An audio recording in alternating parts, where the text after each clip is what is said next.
The role of the salesperson is not to get too much into the operational side of things. Actually, the role of the salesperson is to sort of bury the operations team with a lot of work. And that happens when you have a lot of customized offers and so on and so forth. So if they have an understanding of it and understanding of the process is fine, but they shouldn't be focusing on solving things from an operational point of view.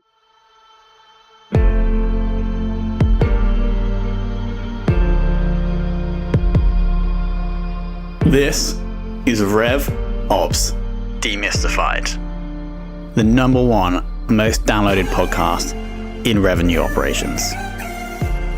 We invite the brightest minds in RevOps onto the show to deconstruct the what, why, and how behind rep productivity, forecasting, metrics, and all things revenue. This podcast is brought to you by Ebster, a revenue intelligence platform used to identify risk in the pipeline and score customer engagement.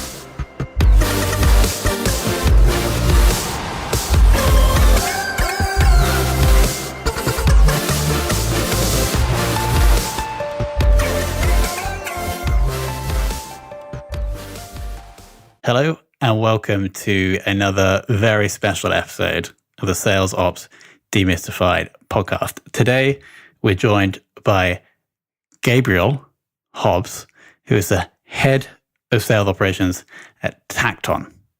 Gabriel, welcome to the show. Thank you, Tom, and thank you for reaching out and having me on the show. Great to be here. Our pleasure entirely. Now, first, I want to understand, because you have a pretty extensive background in sales, and also before that, a little bit of time in marketing. So I want to first go to understand why we shifted, and I think this is correct, from marketing to sales, but then also why you went from sales into sales ops. No, that's accurate.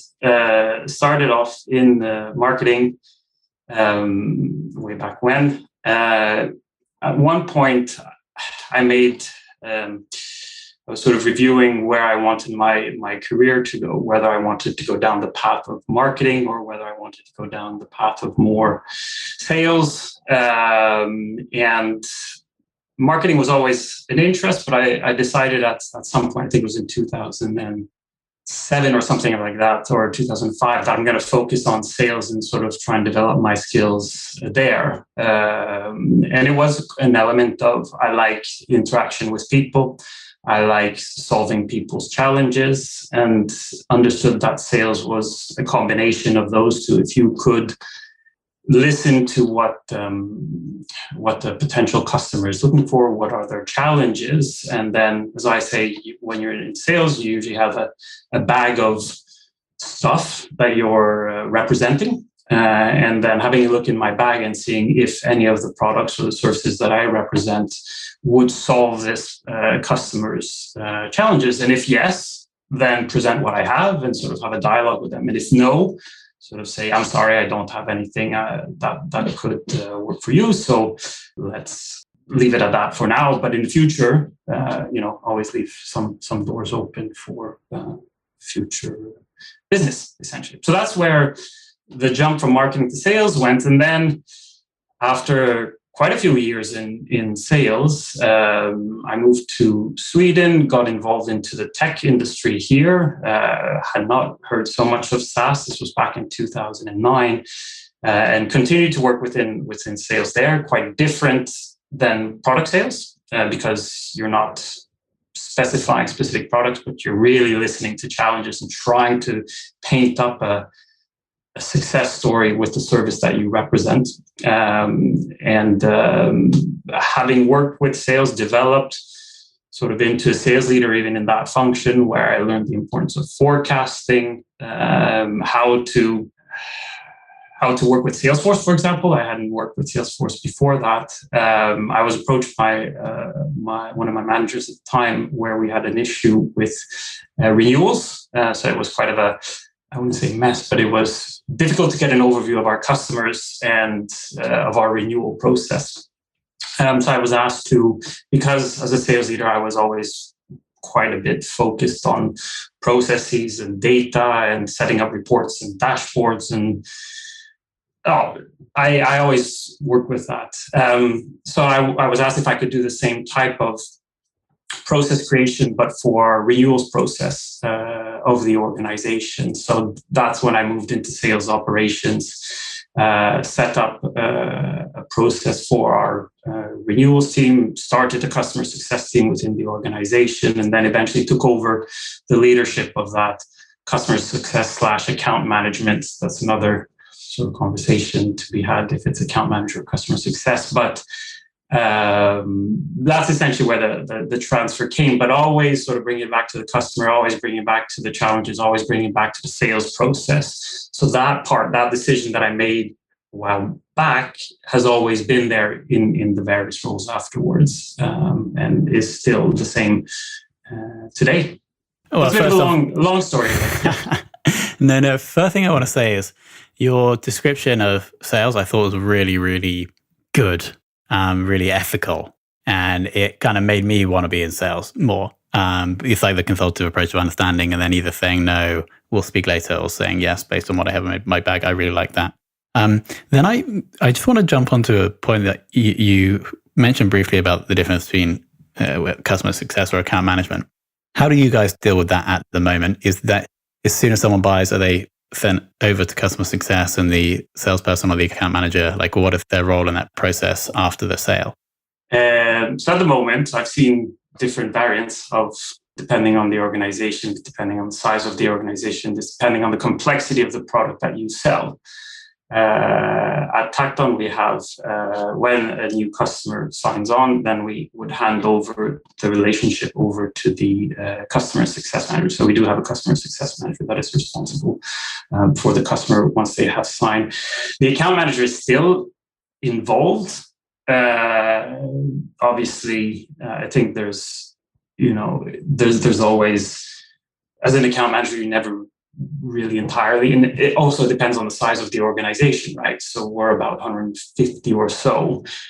It's not, you cannot just hand over and the other department sits in another floor or something of that sort. So we're small enough that everyone still really needs to be involved in the organization, but the primary responsibility is on the customer success manager to make sure that they get onboarded properly. If there are any escalations or any issues that they need to resolve, then they have a primary go-to person in the organization. Then everybody helps out, right? It's if it's needed. So, but again, depending on the size of the organization. And does your remit as head of sales ops extend over the customer success lifecycle? Not, I am aware and I have an involvement there, but my primary focus is the sales process. But because the way that I see it, it's a fairly small team that I work with, and customers, a lot of departments in the organization, they use Salesforce as the CRM platform, right? So you have customer success that works with Salesforce. You have support that works with Salesforce, sales that works with Salesforce, marketing that works with Salesforce. And having the responsibility for the CRM ecosystem, you kind of have to be involved with every department that is involved in that ecosystem. So indirectly, yes, and also trying to facilitate the onboarding, for example, that when we do get a new customer, that there's automation around letting the CSM team or the VP of sales of the CSM know that, hey, we have a new customer and we have a process for that. But yeah, yes and no, but more yes than no. Yeah, awesome. Just for the benefit of the audience, roughly how many reps do you have in the team, and also how many people in the sales ops function?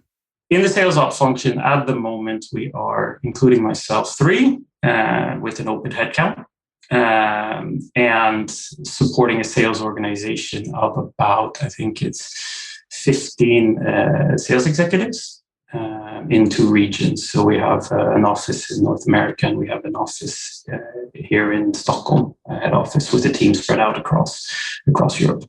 Got it. I actually, just for this question, want to go back to a previous role at Clio. You mentioned that you transformed the way the Swedish sales team thinks and works. Could you share a little bit more about what you transformed there? Yeah, essentially, that statement that is on, I think it's a reference that wrote that about me. I was there. I had the capacity both of sales ops, but I also had the head of sales hat on for the Swedish team. And when I came in there, it was very much, I did the rounds and sort of interviewed all the account executives to understand how they worked. And they all had a very similar approach of working. It was, I come in the morning, I have a list of new leads that came in, and I go through that list. I have a list of tasks, and I go through that list of tasks. And it was very much of a, here's the service. There's also a software as a service service that we represented. And it was, the demos were very much focused on, here's how you do this, click, click, click, click, click, to this more consultative approach where you come in. Why are you looking at in this case, it was a digital learning material to try and understand, that there's a genuine interest. I would come into meetings or ask the salespeople, why are they looking at us right now? And get these salespeople to start asking those questions, the why questions, the how questions, the when questions, so that not only can you qualify in, qualify out, but also get an understanding of where am I going to put this opportunity in my forecast. Hence the when question and the who's involved in the decision-making process. So though I would say that that's the approach that I brought to the organization, rather than go through a list, go through a standard script for the demo to make it more interactive. Adjust your demo to the why that the prospect has given to you when you had a conversation with them, a genuine conversation at the beginning. And I think it comes back to your ethical point there. As a salesperson, you have to be interested in why is somebody reaching out to us, and understand that, not only to understand where am I going to spend my time, but also to understand how, if I'm going to spend my time, how am I going to help this person understand that what I have is actually pretty good, and it could do the trick for you if you just give me the chance.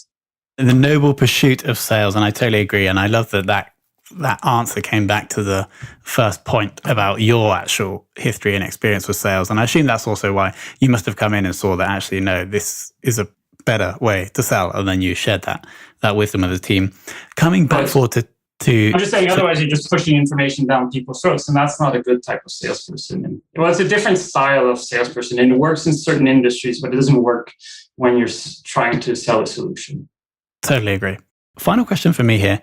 What is a big focus for the sales ops team at Tacton for the rest of 2021? One of the key things that we're going to work on is really improve how we work with renewals within the organization to ensure that the data that we work with sticks up to has a high level of reliability, so that we can start gaining more insight into our customers and also sort of make sure that we're on top of our upcoming renewals. And I would say that that's a big ticket for Q2 and Q3. Then we have some integration projects as well that we're running. Amazing. Sounds like a busy year. Alex, over to you. Thanks, Tom. And thanks, Gabriel. It was really helpful, really interesting just listening through and hearing what you had to say. A couple of big areas I suppose I wanted to focus on more, just really drill down from what you and Tom were talking about. But the first was, I guess, that consultative approach, or I'd say sort of the need/pain approach, focusing on what the customer actually needs or needs to stop having in terms of the pain to really help sell the solution. And you just, I think it makes a lot of sense when you said, that's what you need to sell a solution, not just, maybe a product or something smaller and easier.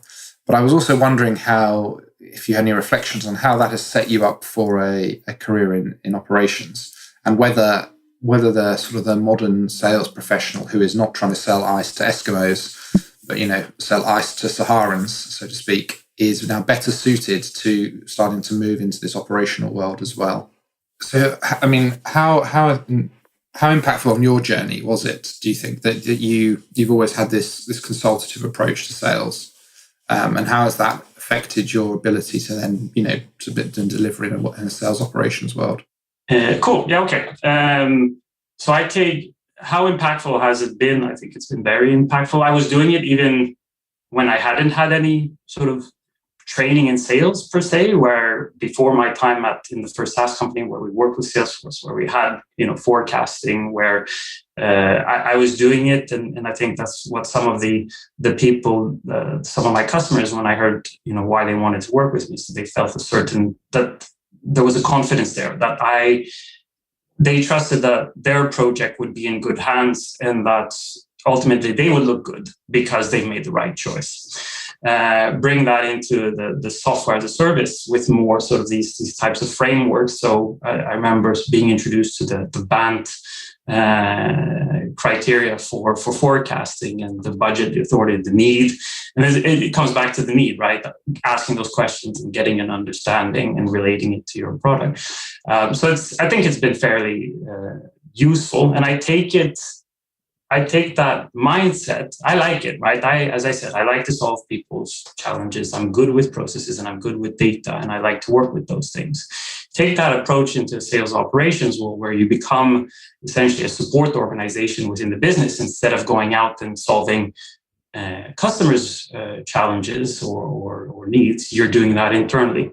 So when you sit down with various stakeholders in the organization, is to understand what are the challenges that this organization or that this person is facing, asking the questions that need to be asked, and then, okay, now I can help you. And this is the way that I can help you. So I think I take it across internally as well with my internal customers.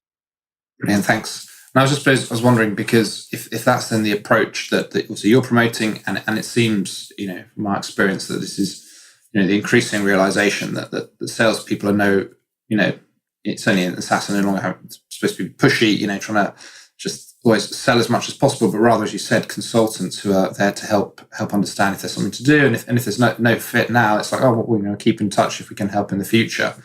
And I was just wondering how, because of your journey and the way you described it, I could just really see how that overlaid into sales operations, and obviously that was crucial for you. I just wondered how maybe that, does that mean more of today's sales reps are more suited to either work in the operational side, or indeed to take support from operations even further than they would before, because it becomes such a key skill?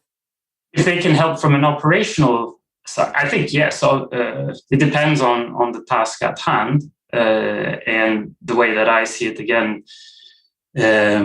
When I look back at the mission, one of the mission statements for my team now that we've recently defined, so recently joined Tacton here, and it was, but this is the mindset that I have, is always trying to help sales close more. So you don't want them to be too operational. And I think I had a quote from Mike Weinberg, Sales Simplified and Sales Management Simplified, where he talks about again, I don't know if I'm answering your question, but I just thought it was interesting. The role of the salesperson is not to get too much into the operational side of things. Actually, the role of the salesperson is to sort of bury the operations team with a lot of work. And that happens when you have a lot of customized offers and so on and so forth. So if they have an understanding of it and understanding of the process is fine, but they shouldn't be focusing on solving things from an operational point of view.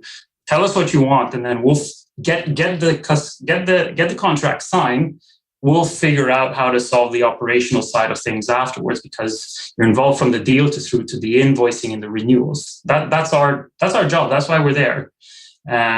So I don't know if that answers your question, but that's how I interpret the question. Yeah, no. Thanks. I think it was certainly enlightening. I think you took a different approach to one I was thinking for that. That was probably more useful. And so very interesting as well. And a really good reminder to see, even though, and particularly I suppose if people are prone to sort of thinking through, solving these problems as their consultative approach, you want to say, no, go solve your customers' problems. Let us solve our internal problems, because that's our role.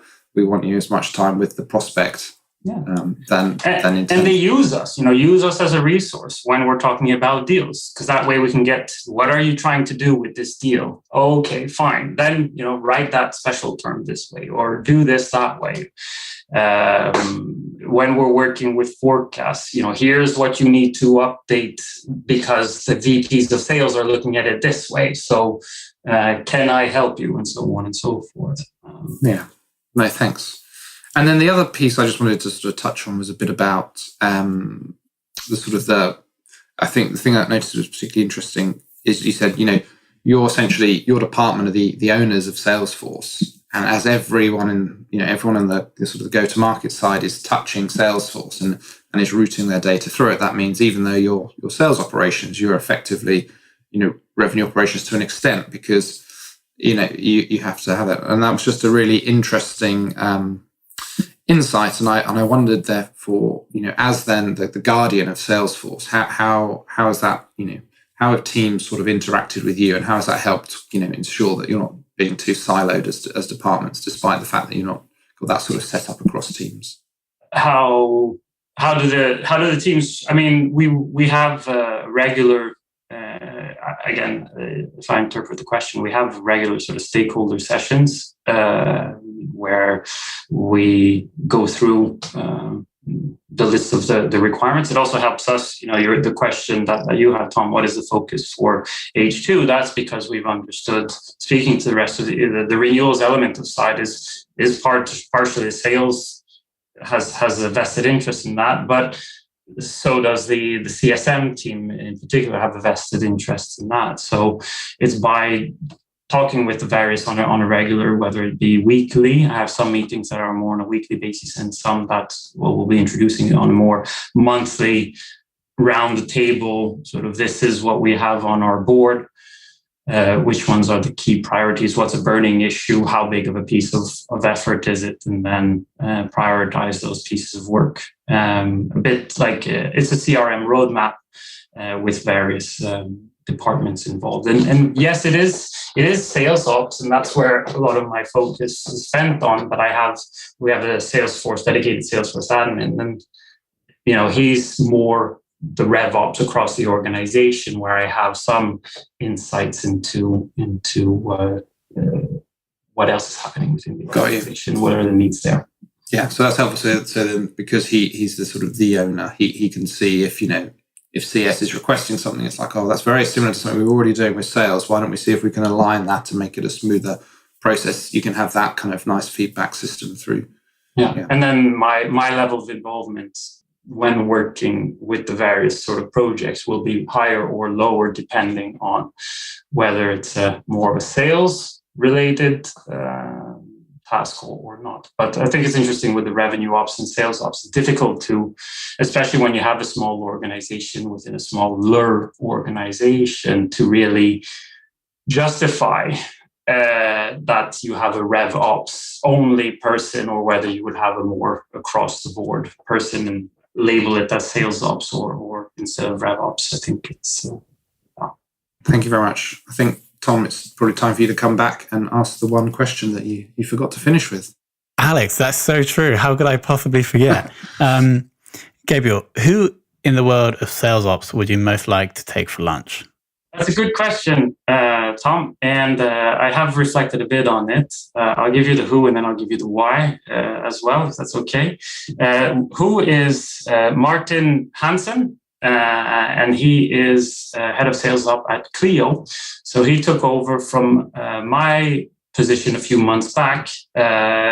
He has background, I think he was about 12 years or so from Microsoft. And the reason I would like to sit down and have a chat with him over lunch is really to understand where has he taken things from sort of where I left off. Because every time you come into sales ops, you inherit a setup or a way of working from a previous leadership or a previous sales operations person. Some stuff you keep, some stuff you tweak, some stuff you stop doing, start, stop, continue. And I'd like to understand what was the start, stop, continue that he's put in place at Clio. That's a really, really good answer. I love the openness to understanding what Martin may have loved or may not have loved with the sales ops function. So I think that's a really, really awesome answer.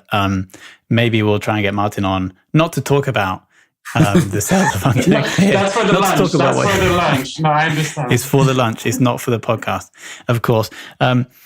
Amazing. Gabriel, I want to thank you for coming on. I think the core thing, and it is quite simple. I think it's in the book, the sales book that I can't quite remember now, but it's about like this healthy approach to sales that obviously you learn and you implemented, but then you clearly encourage with all of your reps. And I think that's the one thing that I think the audience should take away here is really taking the view of helping the customer and then directing them on to a different way if you can't solve their problem. But then, of course, if you keep doing that, ultimately you'll build trust and maybe you will sell them something in the future. And that's what I really liked about this discussion. So thank you for coming on. No worries. It's been my pleasure. Thank you, Tom and Alex.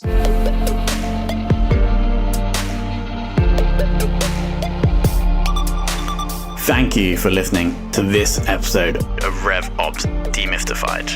If you're listening on a podcast, listening application, please follow, rate, and review the show. And if you have any questions about the show, can recommend a guest, or just want to learn more about RevOps or Ebster, hit us up at podcast@ebster.com.